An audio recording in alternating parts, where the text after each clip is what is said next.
வணக்கம்.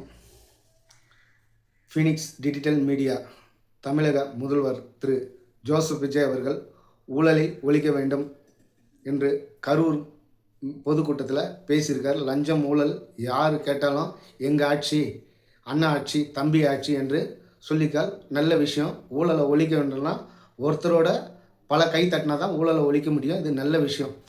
ஆனால் 14/7/2026 நகராட்சி நிர்வாக இயக்குநரகம் இந்த துறை பார்த்திங்கன்னா முதல்வர் அவர் கட்டுப்பாட்டில் இருக்கிற துறை இலாக்கா. அந்த துறையில் பார்த்திங்கன்னா கடந்த திமுக ஆட்சியில் ஊட்டி நகராட்சியில் கட்டுக்கட்டாக லஞ்ச பணம் வாங்கி திரு ஆணையர் ஜஹாங்கீர் பாஷான்றவர் கட்டுக்கட்டாக பணம் டேபிளில் வச்சு புகைப்படம் வைரலாக ஆயிடுச்சு. அப்படிப்பட்ட அதிகாரி சஸ்பெண்ட் செய்யப்பட்டார்கள். அவர் தூத்துக்குடி மாநகராட்சியில் உதவி ஆணையராக நியமிக்கப்பட்டிருந்தார்.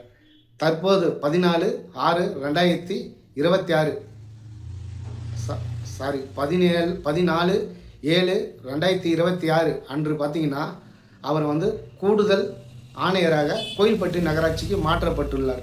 இதுபோல் ஊழல் அதிகாரியை, லஞ்சம் வாங்க பிடிப்பட்ட அதிகாரியை கூடுதல் பொறுப்பாக நியமிக்க எப்படி ஊழலை ஒழிக்க முடியுன்றது தான் ஒரு கோரிக்கையாக வைக்கிறோம். முதல்வர் குறையோ எதுவும் சொல்கிறது எங்களுக்கு இல்லை. நல்ல விஷயம். ஊழல் ஒழிக்கிறது நல்ல விஷயம். ஆனால் அவர் இலாக்கா கீழே இது போல் ஊழல் அதிகாரியாக தொடர்ந்து நியமிக்கப்பட்டு வருகிறது தான் எங்களது கோரிக்கை பதிவாக வைக்கிறோம்.